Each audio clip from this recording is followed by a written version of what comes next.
Hello family, good morning, good evening, good afternoon, welcome back. Hope you had a good Sabbath. So, Isaiah 30 and 17. And I just wanted to follow up with an excerpt. You see, yeah, we have to put things into perspective and just realize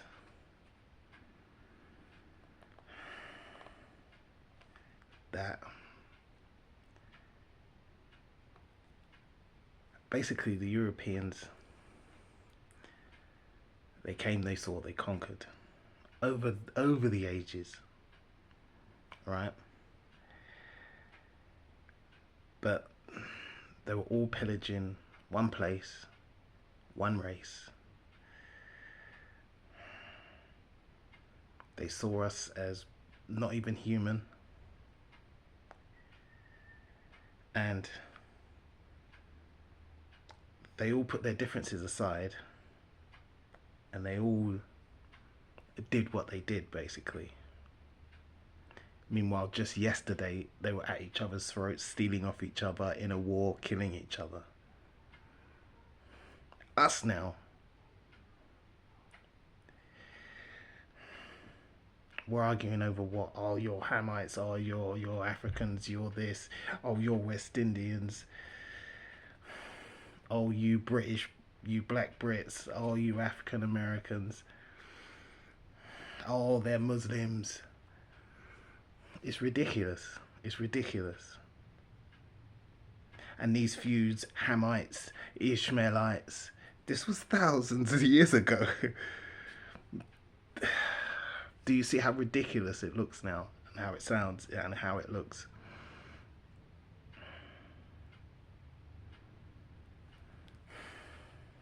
You just got to put it all to bed. Put it all to bed. End the old feuds, end old vendettas, because we've all suffered at the hands of these people. And they want us to forget it.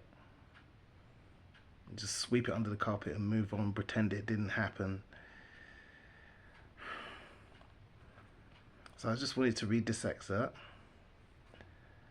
Isaiah 30 and 17, moving on from there, right?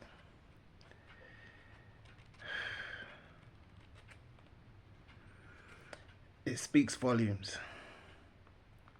And as was the subject, let's make everyone uncomfortable.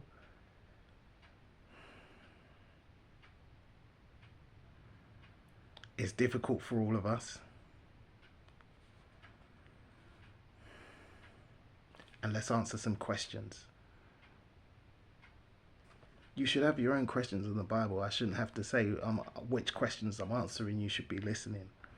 And if you have been listening carefully, following, especially the last couple of months, including the last couple of videos, you should see a pattern here and how things are going, how things are flowing.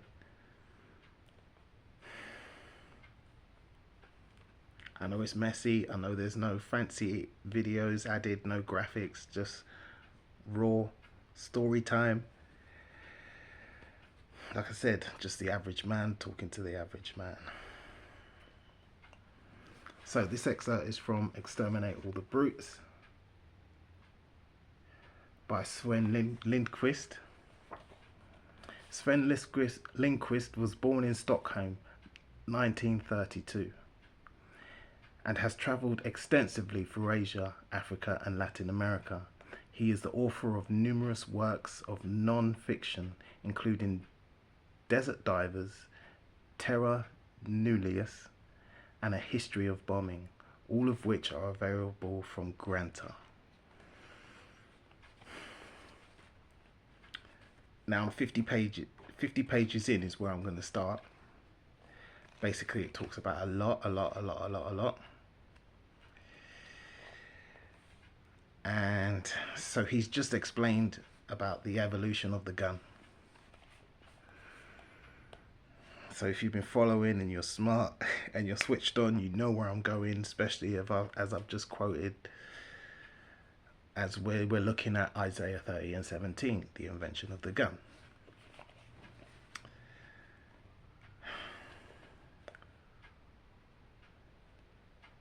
Pay attention to the dates as well.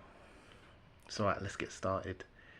And before I start, I must warn you, this is a hard read. This is a very, very hard read.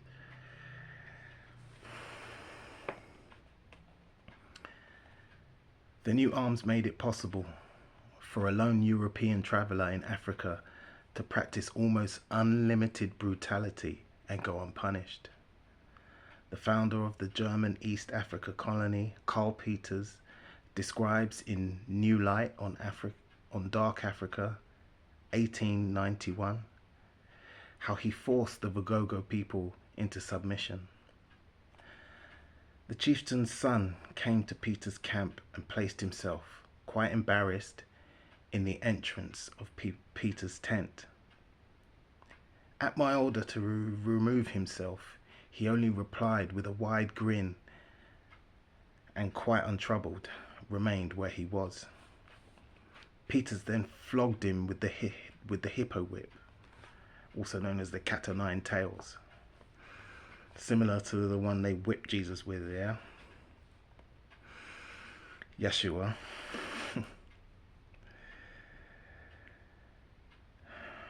Peters then flogged him with the hippo whip. At his screams, the Wagogo warriors came racing in to try to free him. Peters fires into the heap. He kills one of them.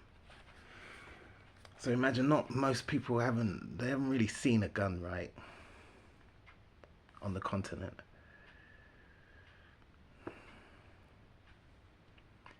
Imagine seeing the gun for the first time. Maybe some people have seen it on their travels. Maybe people have heard about it over the times from when, the Israelites fled back to Africa. They heard about the gun. Imagine seeing that for the first time. Bang. You see just a puff of smoke, and then someone beside you falls to the ground, a hole inside them. You think, what's this? What's this witchcraft? What's this magic? The boomstick. Shocking. Fire again, fire again, fire again. People are just falling. Keep in your mind that these guys have swords, spears, knives. Keep that in your mind.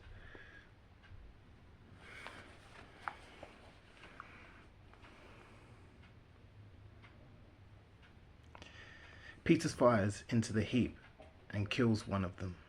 Half an hour later, the Sultan sends a messenger requesting peace. Peters reply, "The Sultan shall have peace, but eternal peace. I shall show the Wagogo what we Germans are. Plunder the villages, throw fire into the houses, and smash everything that will burn." The houses turned out to be difficult to burn and had to be destroyed with axes.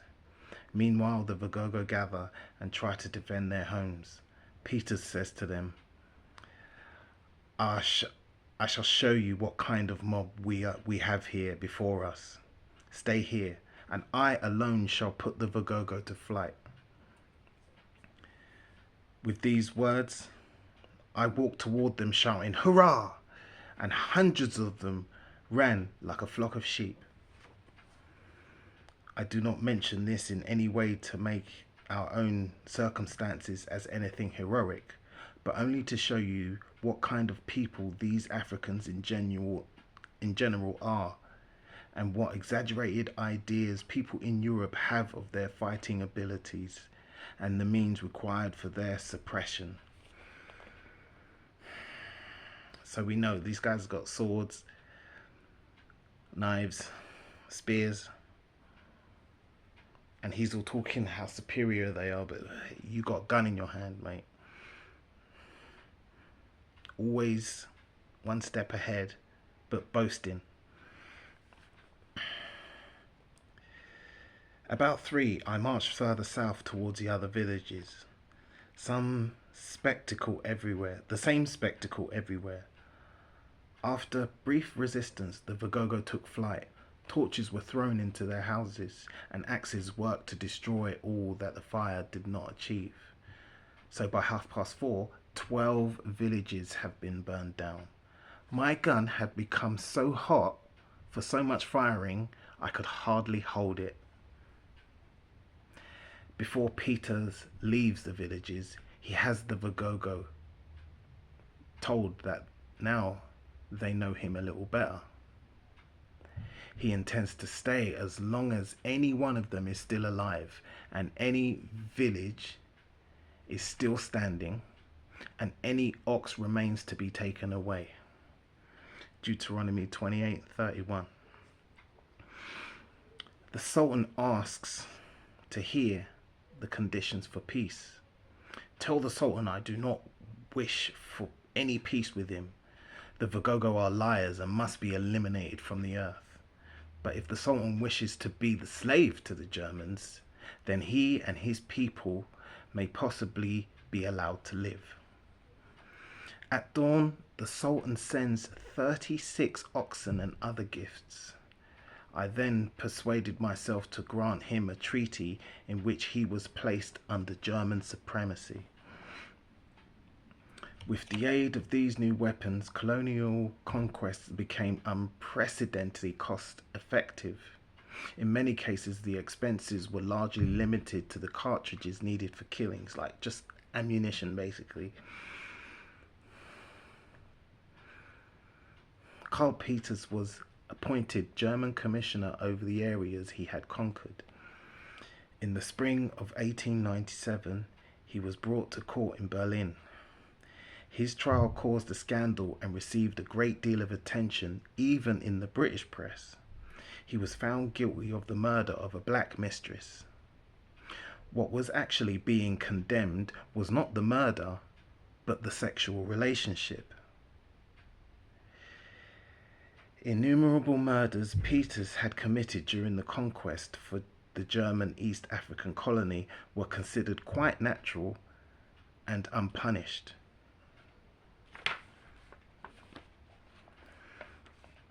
A new generation of weapons quickly followed, rifles with repeater mechanisms. In 1885, the Frenchman Paul Villiers discovered the nitroglycerin, which exploded without smoke or ash, and this meant the soldiers could remain invisible as they fired.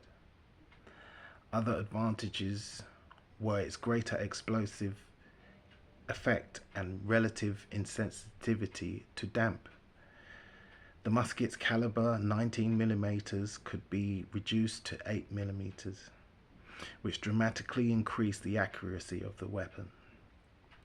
The automatic rifle also came with the smokeless nitroglycerin. Hiram S. Maxim manufactured an automatic weapon that was light to carry and fired 11 bullets a second. The British supplied their colonial troops with automatic weapons early on. They were used against the Ashanti in 1874 and in Egypt in 1884.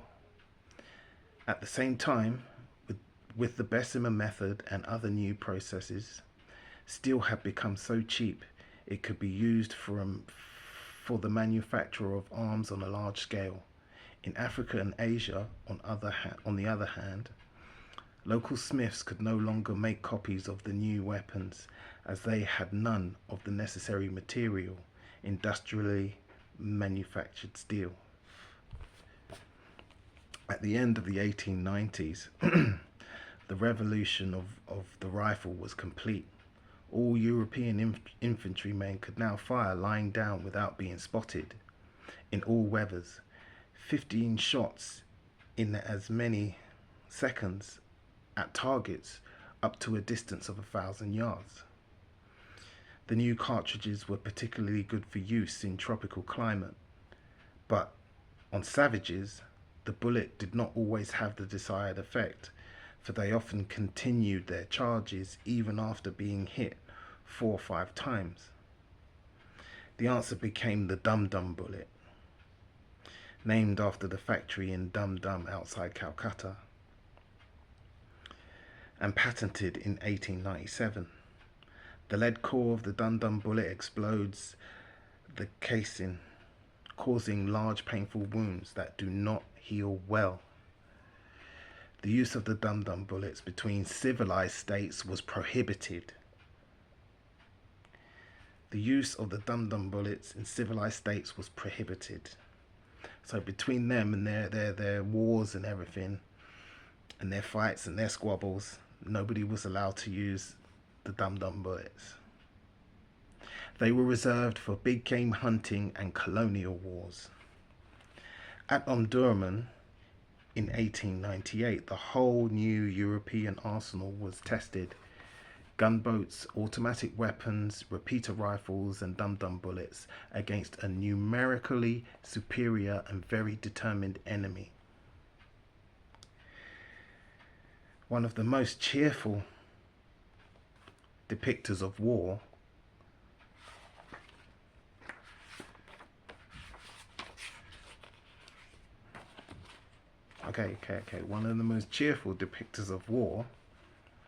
one of the most cheerful depictors of war Winston Churchill, later winner of the Nobel Prize for Literature, was the war correspondent of the Morning Post. He has described the battle in My Early Life, 1930, the first volume of his autobiography. Nothing like the Battle of Omdurman will ever be seen again, Churchill writes. It was the last link in the long chain of those spectacular conflicts whose valid and majestic splendor has done so much to invest war with glamour. Thanks to steamboats and newly laid railway line, even out in the desert, Europeans were well supplied with provisions of every kind, Churchill observed. Many bottles of inviting appearance and large dishes of bully beef and mixed pickles, this great sight arising as if by enchantment in the wilderness on the verge of battle filled my heart with degree of thankfulness, far exceeding what one usually experiences when regular grace is said. So he's got a jolly good spread in front of him, basically. I attacked the bully beef and cool drink with concentrated attention. Everyone was in high spirits and the best of tempers. It was like a race luncheon before the derby. So it's like a day out before Royal Ascot. Is there really going to be a battle? I said. In half an hour or two, young chap, replied the general. Churchill thought it good. Churchill thought it a good moment to be alive, and determinedly set about the meal. Of course we should win.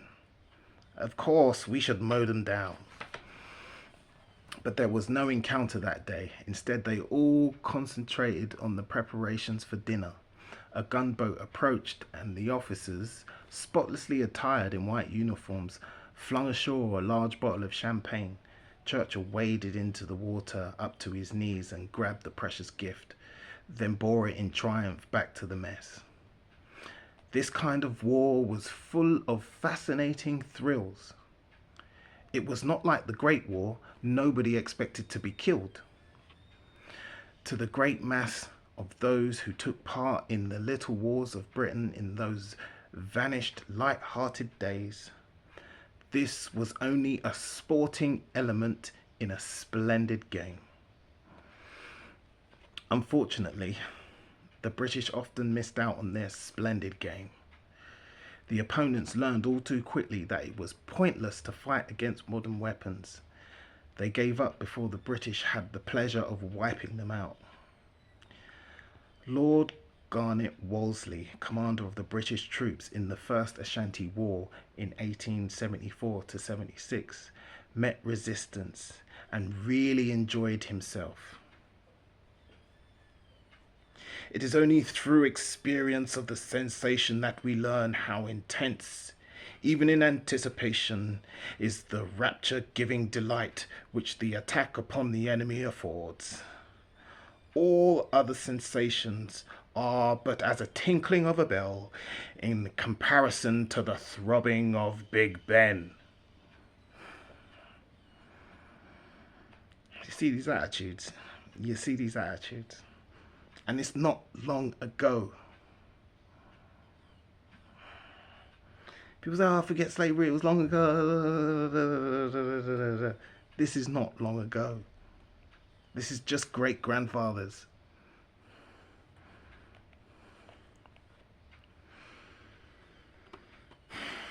The Second Ashanti War in 1896 provided no opportunity for experience of that kind. 2 days march away from the capital, Kumasi, Robert Baden-Powell, the commander of the advance troop, later found the Boy Scouts, received an envoy offering unconditional surrender. To this disappointment, Baden-Powell did not fire a single shot at the natives. To get hostilities going, the British planned extreme provocations.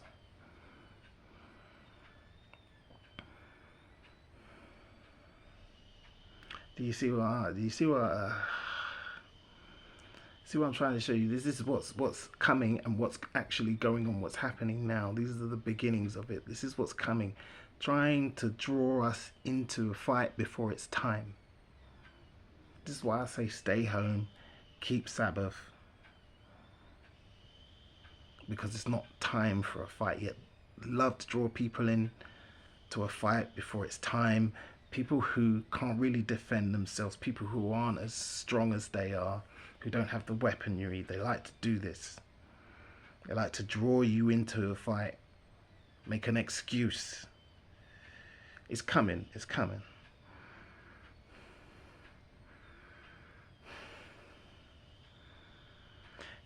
To his disappointment, Baden-Powell did not fire a single shot at the natives. To get hostilities going, the British planned extreme provocations. The King of Ashanti was arrested, together with his whole family. The king and his mother were forced to crawl on all fours up to the British officers sitting on crates of biscuit tins, receiving their subjugation. In Heart of Darkness, Harlequin describes how the natives used to approach their idol Kurtz, one of the officers. How the natives used to approach their idol Kurtz, crawling on all fours. Marlowe reacts violently and stares back and shouts that he does not want to know anything about the ceremonies used when approaching Mr. Kurtz. The thought of the crawling chieftains seemed to him even more unbearable than seeing the heads of murdered people drying on poles around Kurtz's house. So around his house, he's got the heads of murdered people. Just as it says in this book, Leopold did. Leopold did that kind of stuff as well. Women and children that's got their skulls just displayed around his porch. I told you, it's a hard read. It's a hard read.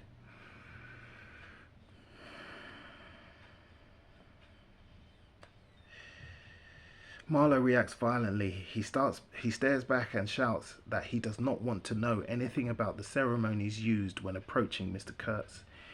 The thought of the crawling chieftains seemed to him even more unbearable than seeing the heads of murdered people drying on poles around Kurtz's house. Deuteronomy 28:43.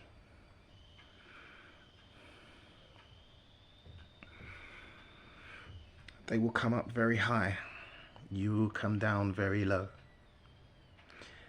And we know about South Africa. We know about when tourists go there, they get treated like kings. We know about the missionaries, how all the children come running, like, and photo opportunity, lights, camera, action.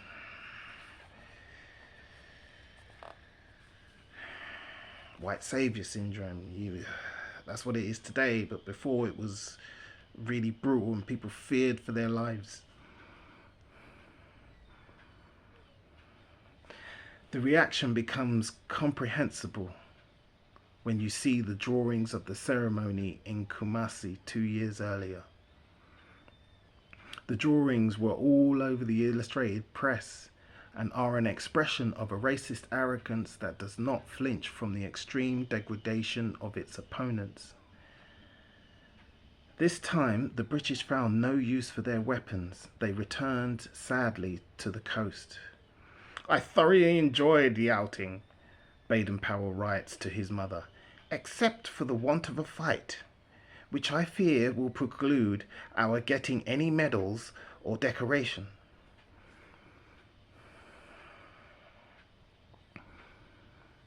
I told you, this is what I love to read now. I don't read that nonsense. I read eyewitness accounts.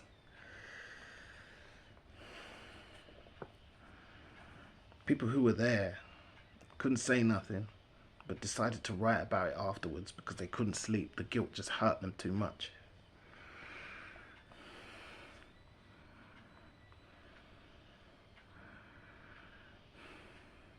Except for the want of a fight, which I feel will preclude our getting any medals or decoration.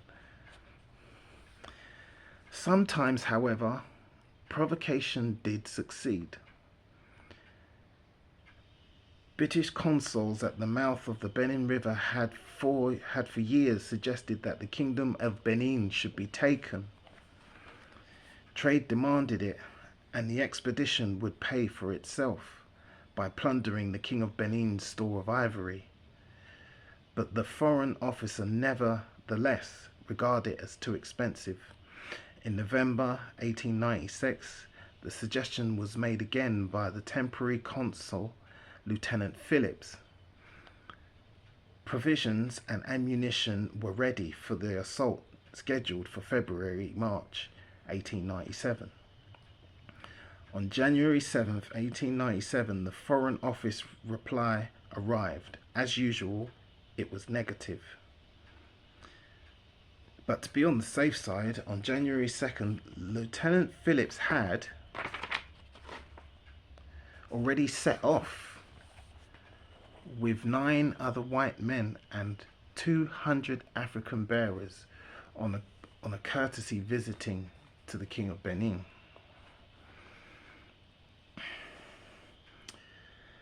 The first evening, he was met by a messenger from Benin who asked him to postpone his visit for a month, as the king was occupied with ceremonies before their annual religious festival.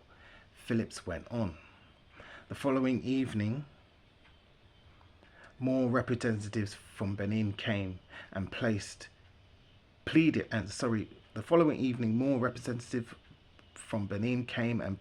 with the white men to turn back. Phillips sent the king his stick, a deliberate insult, and went on.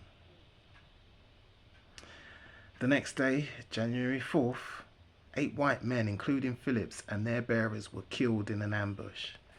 You see, people know what happens when the white men arrive. They know what's about to happen. If they only see 8 of them, there's the opportunity. They know what's coming. They've seen it all. If they only see 8 of them, they were killed in an ambush. On January 11th, the news of the Benin disaster reached London.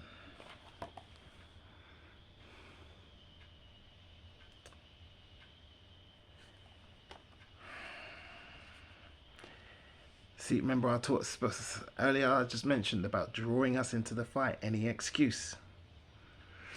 Remember we just read, they seek to provoke hostilities and draw them into the fight.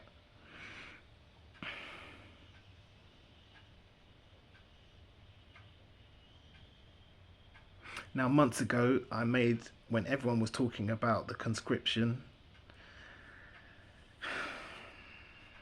and Rishi Sunak was talking about that, and everyone was going on, and I put my 2 pence in on my channel.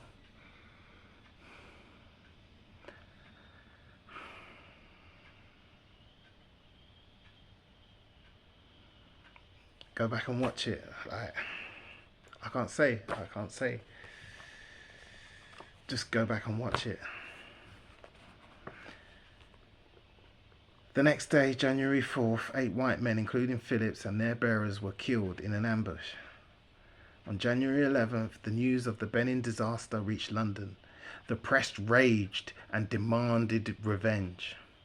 The attack on Benin that Lieutenant Phillips had planned in November but had been turned down in January was now put into action. And a punitive expedition in revenge of his death. Despite stiff resistance, the British captured Benin City on February 18th. The town was plundered and burnt to the ground. How many Benin inhabitants were killed by the British troops was never investigated. Instead, the human sacrifices by the Benin king were sensationally exaggerated in the illustrated magazines.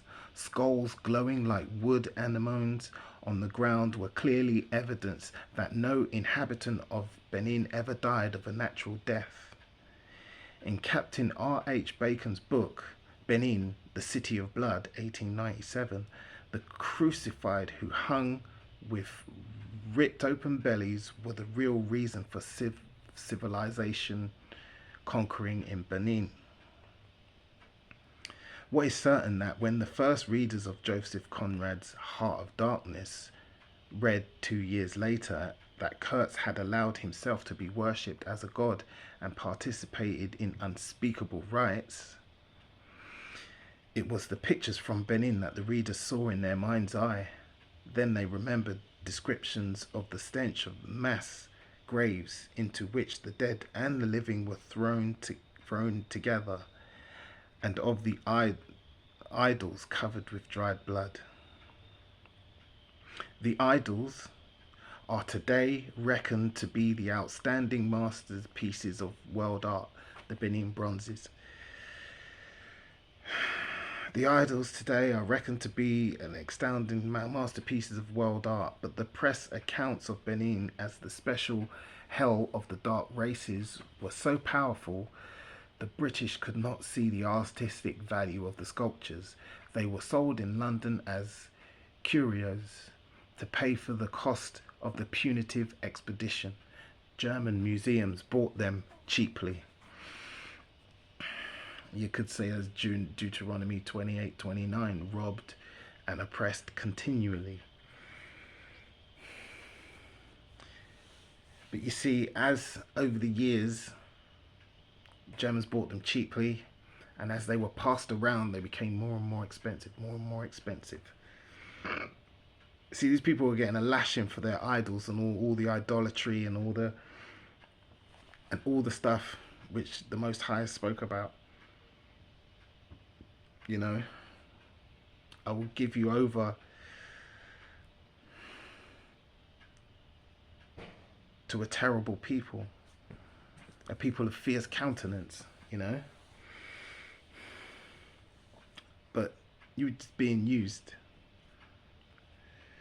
You know, like how a wicked woman uses a man, one of her suitors, a man she knows, to make the man she likes, the man she loves, jealous, the man she really wants. That's how the Most High used you to punish us. You already are who you are. But the Most High put us in your hands.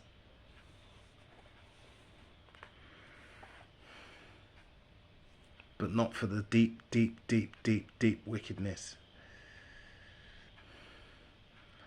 And like I said, this is after slavery.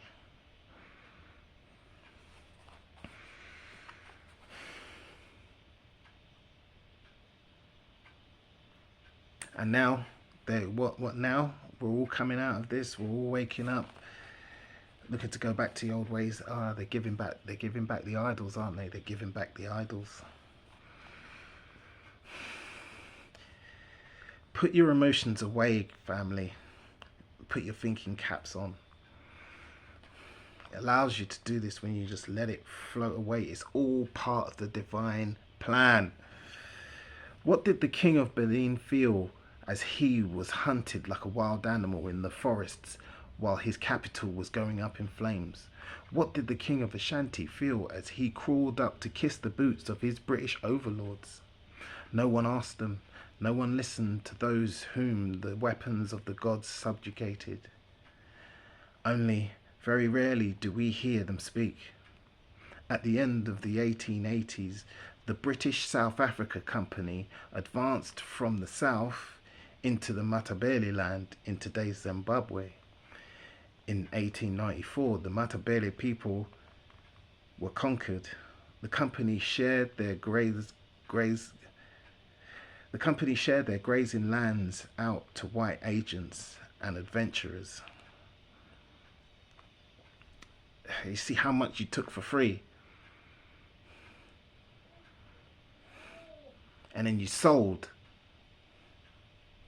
The company shared their grazing lands out to white agents and adventurers, reducing their herds of cattle from 200,000 head to 14,000 and prohibited all arms.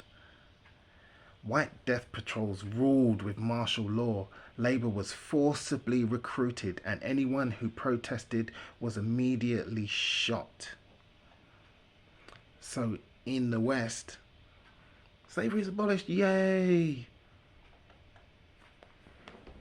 What great work's been done by the abolitionists, you know. But abroad, the rebellion comes in 1896. The company calls in British troops. Baden-Powell is with them, pleased to have a go. At last, against an enemy without much capacity to inflict damage on trained soldiers. In the very first battle, he and his troops killed 200 natives at the cost of one dead European. It had become an easy and amusing kill, but in this case, still too expensive. The army was there at the request of the company and received payment for their military services. After a few months of fighting, the company was on the verge of bankruptcy in order to bring about peace. After a few months of fighting, the company was on the verge of bankruptcy. In order to bring about peace, on August 21st, Cecil Rhodes and other white leaders were for the first time forced to listen to the Africans. I once visited Bulawayo,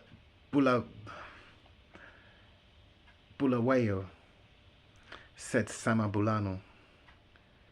I came to pay my respects to the chief magistrate. I brought my indunas with me and my servants. I am a chief. I am expected to travel with attendants and advisors. I came to Bulawayo early in the morning before the sun had dried the dew, and I sat down before the courthouse, sending messages to the chief magistrate that I waited to pay my respects to him.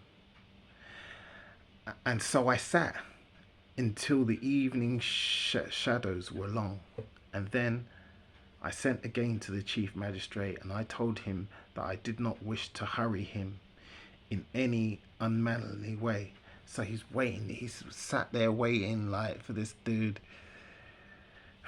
from sun up all the way till sundown. He comes back again and he's like, oh, I don't want to hurry you. I don't want to hurry you. Because of the horrors that these people have committed, because of the horrors faced against magical weapons, you know.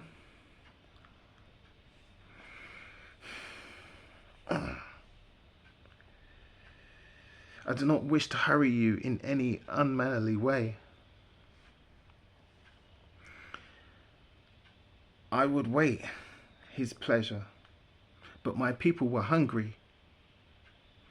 And when white men came to see me, it was my custom to kill that they may eat. The answer that came from the chief magistrate was that the town was full of stray dogs, dog to dog. We might kill those and eat if we could catch them. Now here we go with the church again. Oh, the church, always the church. Lord Grey's priest, Father Byler, was convinced that the blacks had to be exterminated. He states that the only chance for the future of the race is to exterminate the whole people, both male and female, over the age of 14. Grey writes to his wife on January 23rd, 1897. You see that same attitude over the ages. They did the same to the Native Americans, snatched them away from their parents, sent them to the boarding schools of the Catholic Church. They did the same thing in slavery, took them away from their parents, you know, gave them white Jesus, gave them the slave Bible, obey your master, turn the other cheek, pray for your master. And now here, just what, 130 years ago? Not even that.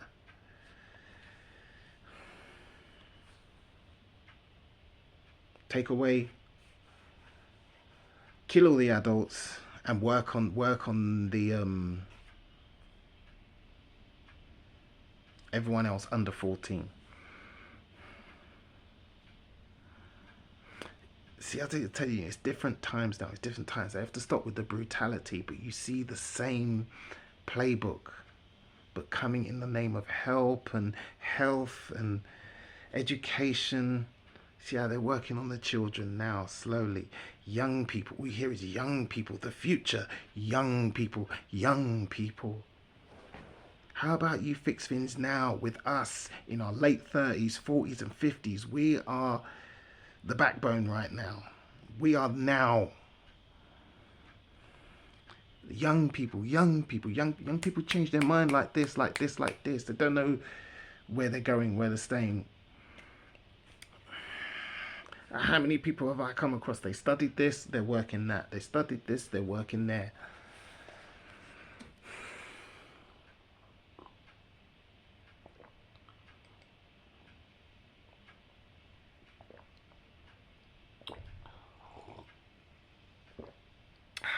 Mulțumesc.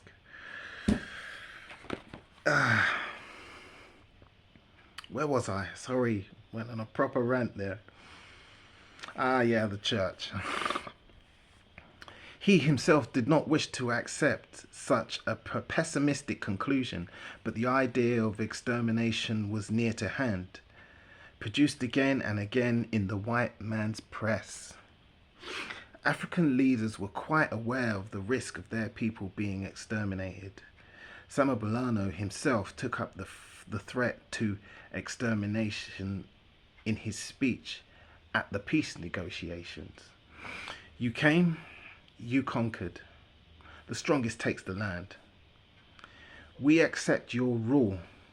We live under you, but not as dogs. If we are to be as dogs, it is better that we're dead. You can never make the Amandabele dogs. You may wipe them out, but the children of the stars can never be dogs. Deuteronomy 28:62. Children of the stars. Fellow children of Abraham. Brothers and cousins. All in the same boat.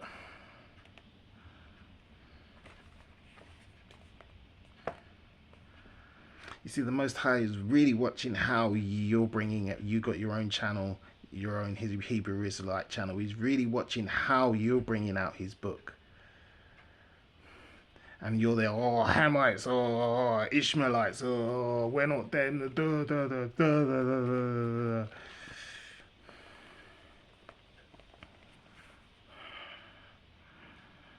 And some of you are, oh, we're Native Americans and blah, blah, blah. And it just doesn't add up.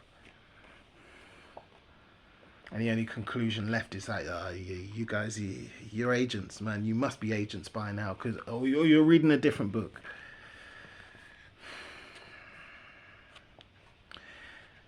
At Omdurman,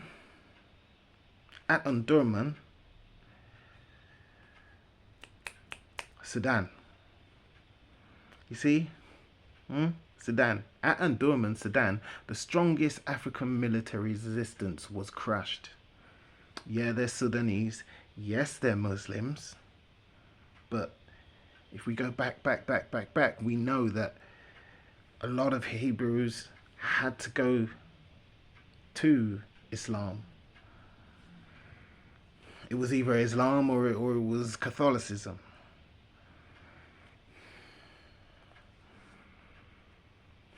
Scattering as well. Come on, man. There's so many variables. You got to take everything into consideration and then put it all into perspective.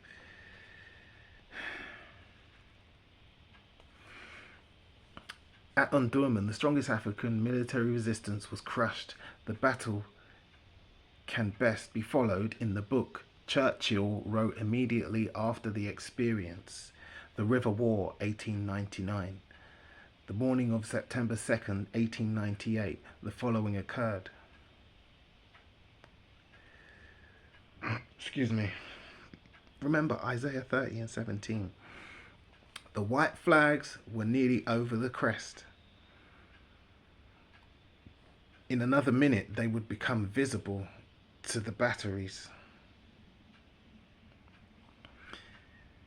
Did they realize that they would come to... Did they realize what would come to meet them? They were in a dense mass, 2,800 yards from the 32nd Field Battery and the gunboats. The ranges were known. It is a matter of machinery. So remember, swords, knives, spears against men with now automatic weapons. Rifles, bullets, dum-dum bullets. Not only that, but they're tucked down behind sandbags.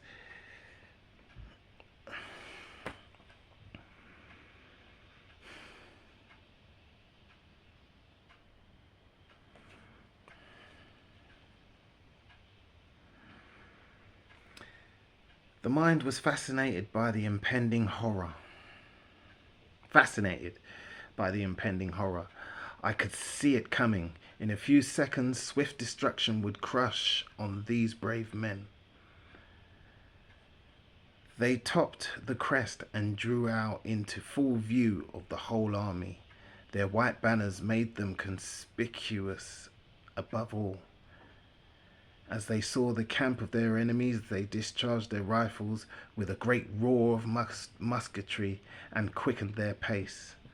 For a moment, the white flags advanced in irregular order, and the whole division crossed the crest and were exposed.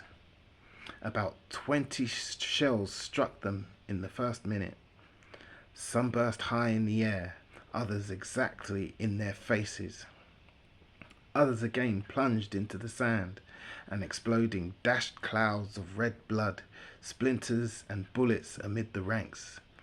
The white flags toppled over in all directions, yet they rose again immediately as other men pressed forward to die for their Mahdi's sacred cause in the defense of the successor of the true prophet of the only God. It was a terrible sight, for as yet they had not hurt us at all, and it seemed an unfair advantage to strike thus cruelly when they could not reply. The outmoded character of this description is particularly evident in the last sentence. An old-fashioned concept of horror and fair play, an admiration for such pointless bravery, had still not been superseded by the modern understanding that the technical superiority provides a natural right to annihilate the enemy even when he is defenseless.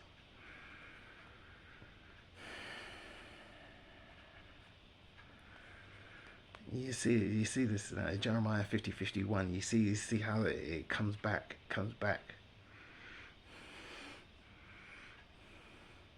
What was done to them will be now done to you.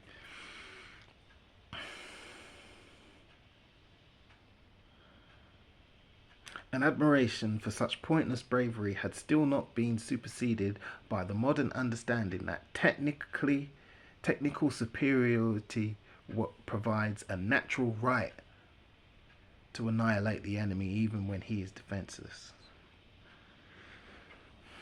800 yards away, a ragged line of men was coming on desperately in the face of pitiless fire.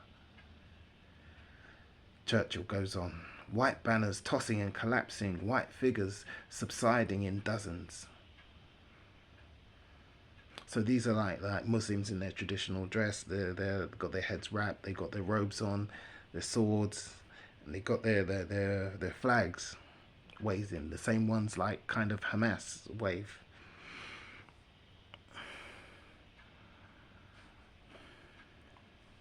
The imagery is what matters. It's always the imagery. This is what these people understand. The imagery is what matters. Because then they can just tell the rest of the story. A picture can tell 1,000 words. It's all about the visuals.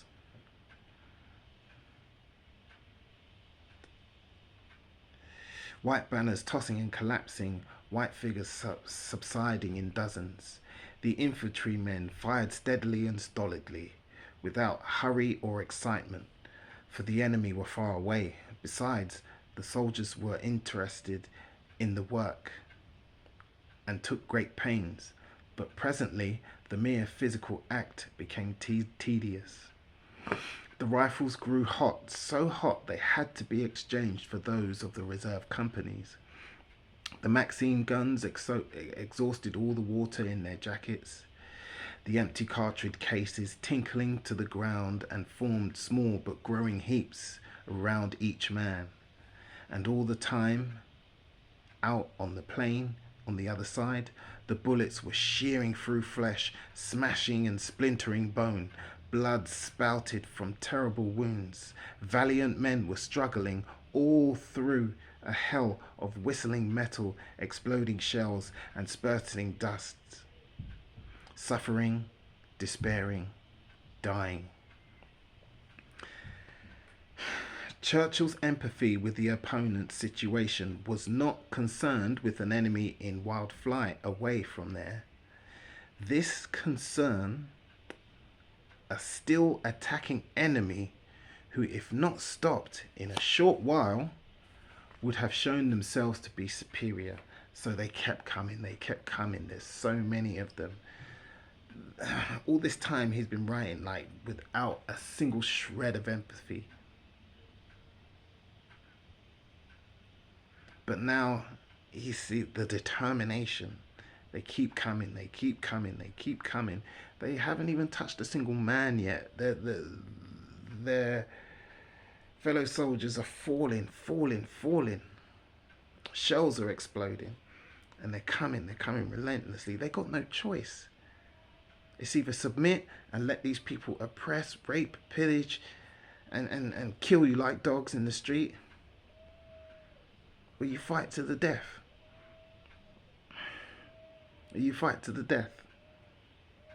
And that's what's happening. And they're getting closer and closer. And he's just expressed, they're getting closer and closer. There's so many of them. We're finished if they get closer. Churchill's empathy with the opponent's situation was not concerned with an enemy in wild flight away from there. This concerned a still attacking enemy who, if not stopped in a short while, would have shown themselves to be superior. The Caliph had put 15,000 men into this frontal assault.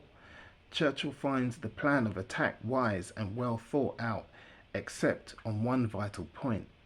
It was based on a fatal underestimation of the effectiveness of modern weapons.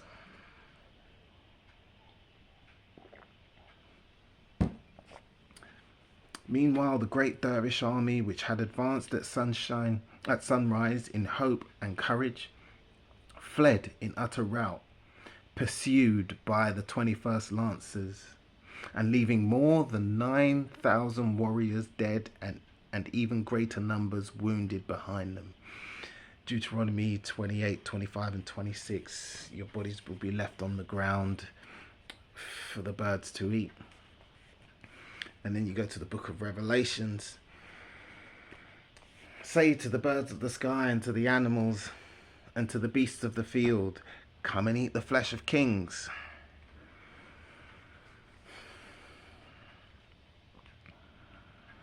Thus ended the Battle of Omdurman, the most signal triumph ever gained by the arms of science over barbarians. Within the space of 5 hours, the strongest and best armed savage army yet arrayed against a modern European power had been destroyed and dispersed, with hardly any difficulty and comparatively small risk and insignificant loss to the victors. For a few weeks in October 1898, it looked as if the victory at Omdurman would lead to a major European war.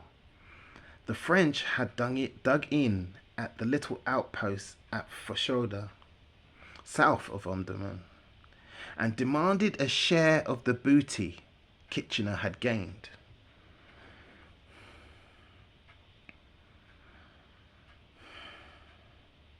Day after day, the patriotic press in both countries showed off their biggest guns, while Europe slid nearer and nearer to the precipice.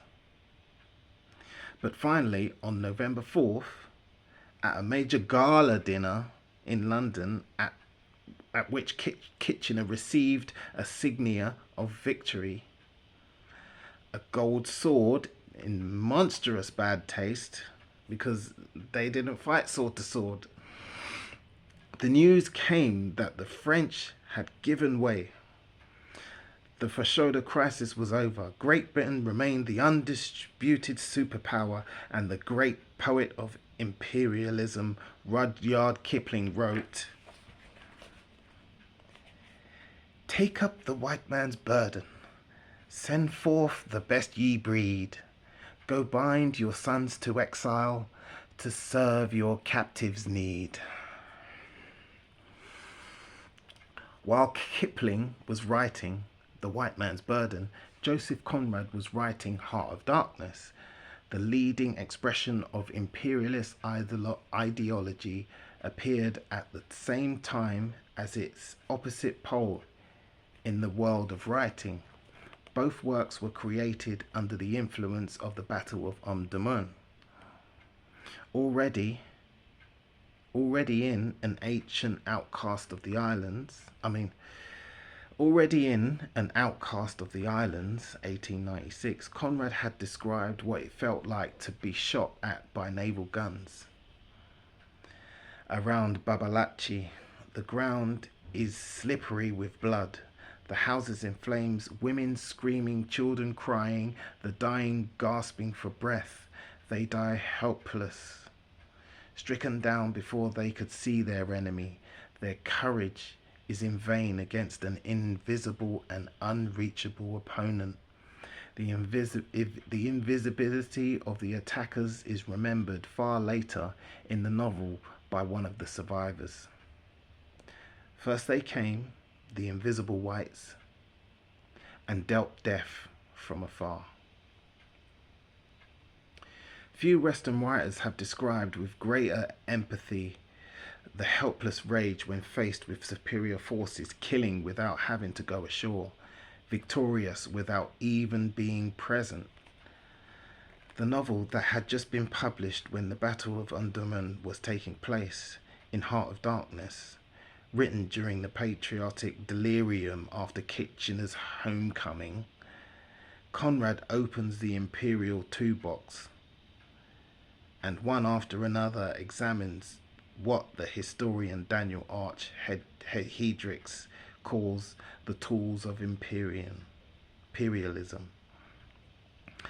The ship's guns that fire on a continent, the railway that is to ease the plundering of a continent, the river streamer that carries Europeans and their arms into the heart of the continent, thunderbolts of Jupiter carried in procession behind Kurt's stretcher, 2 shotguns, a heavy rifle, a light revolver carbine, Winchester and Martini rifles, spurting metal at the Africans on the shore. I say, we must have made a glorious slaughter of them in the bush, eh? What do you say? Marlowe hears the whites saying. We approached them with the might of a deity, Kurtz writes in his report to the International Society for the Suppression of Savage Customs. He writes a report to the International Society for the Oppression of Savage Customs. That's an organization. Do you think those organizations just go away like that? Just, okay, it doesn't exist anymore. We're not like that anymore. You know. No, they evolve into something else. Probably with a totally inconspicuous name and everything. Which sounds like help and like...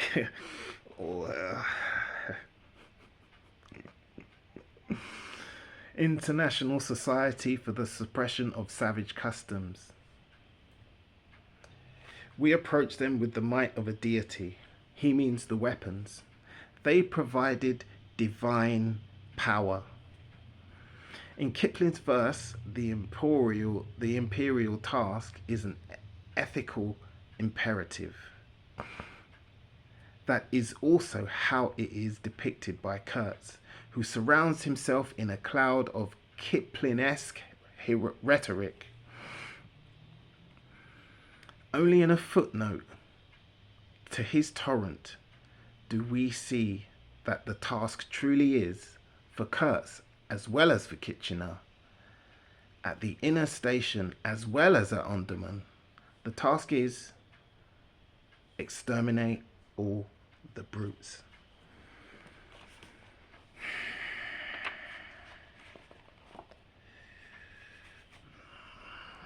I told you it's a hard read. It's a hard read. So who really are the brutes? You see how they made sport of it. It was sport. It was nothing. And I told you to pay attention to the dates. So Churchill was writing about this in 1930. He was writing his autobiography, his memoirs, and he was just casually writing about these things. And people were reading these things. 10 years later, they're heroically running to go and save the brutal and evil Germans, to save the Jews from the evil Germans, evil and brutal Germans. Even in this beginning of this book, this guy talks about how these are the times Hitler grew up in. This is what he learned in school. This is what he was reading. And he talks about the hypocrisy of these European countries, how they drum Nazi Germany into you when they were doing exactly the same thing just years before. And you read the writings of Churchill and you find out he admired Mussolini, he admired Churchill. So what changed? I mean, he admired Mussolini, he admired Hitler for their fascism. The Queen's father teaching her to do the Nazi salute. Nazi Britain, we all know about this. You won't teach us it, but if you look, we know about this.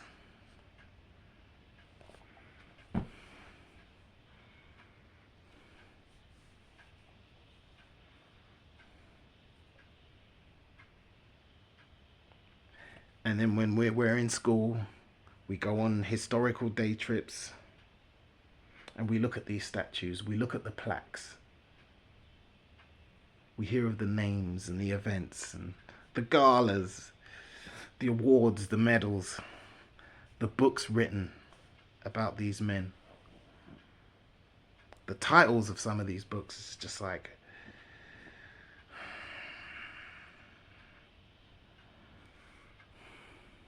and they make it sound like an honest war, you know, when it was really, they never really, it wasn't even face-to-face combat.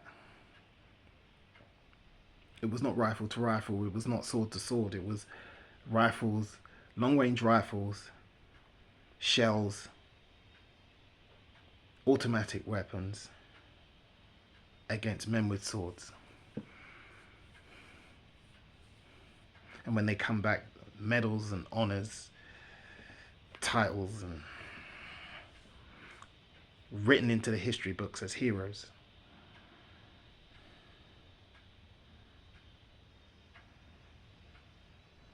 And it wasn't just us. These men, they continued their pursuits.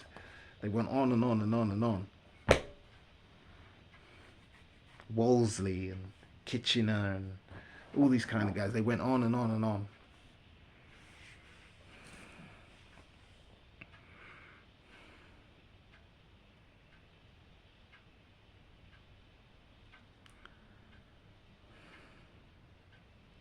So I'm sorry, but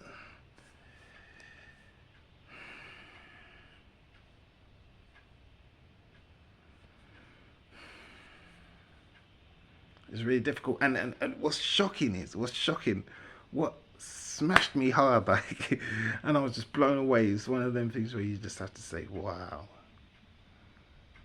Wow. And you take a moment and you wonder what's going on. Because I had literally just watched Westworld again, series 1 and 2. And after all that, I just watched Westworld, and then literally a week later, I bought this book and I'm reading it, and it just sounds exactly the same. Westworld. Watch it again. Watch that series again. And it's very interesting because one of the creators of the robots in Westworld, like I said, I listen to these movies and TV series. I don't just watch. People just watch for the fight scenes, for the explosions, for the sexual scenes. No, I listen. And you get so much from these things. The creators of the robots, right? One of them's dead, and another one, he's still alive. And basically, they're coming for his company. So he's about to turn the robots against them because they're coming for his company, basically. But the robots are now waking up. The robots are now waking up, right? You've seen it. And what Bernard tries to do is he tries to program one of the other robots to kill him now. To kill one of the original creators. And the guy just says a phrase like, the piano doesn't kill the player. Because the robot's programmed, like, he asks the robot to shoot him, and then the robot just freezes. And he can't do it. So he says, the piano doesn't kill the player. And also he goes on and he talks about the human race. And he goes, one thing you must understand, never trust us. Never trust us. And it was just like, oh man. And I was like, oh, Most High, what are you doing to me? What are you doing to me?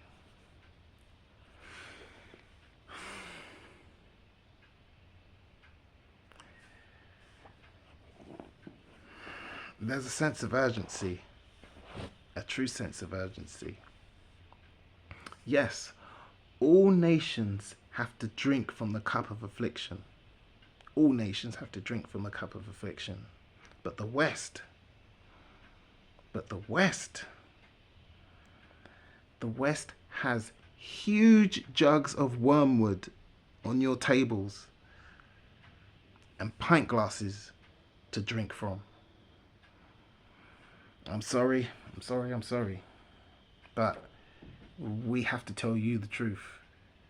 We have to get you to look at this properly and realize, because your shepherds are asleep.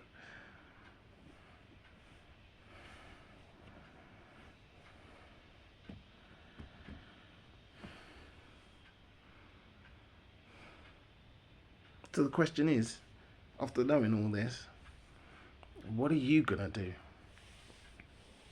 After knowing all this, after knowing what's coming, all this should show you how deep the repentance is and how you've had a chance over the centuries, the decades, to put things right. That's why we don't want to hear together.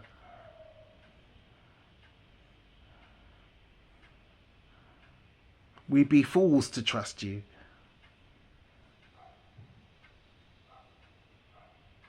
Answering one of your questions, this is what you need to repent for, and so much more. Your shepherds aren't telling you this. They'd rather tell you, oh, Hitler, Hitler, Hitler. Oh, this is about Hitler. Oh, this is just about criminals.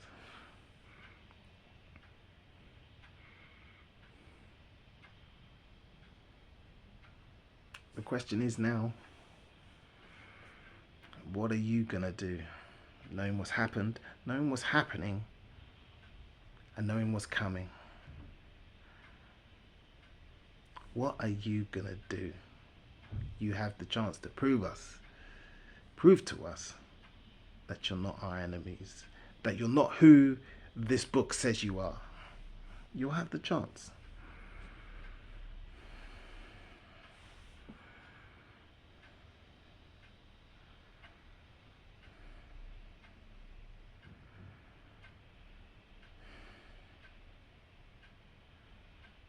I told you it was a hard read. We are only humans. We have to be better. Put old feuds to bed.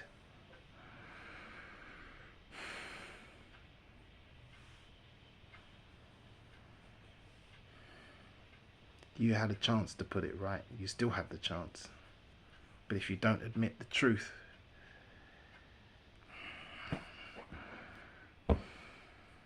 what more can I say? Yet there's a lot more. Enjoy the rest of your weekend.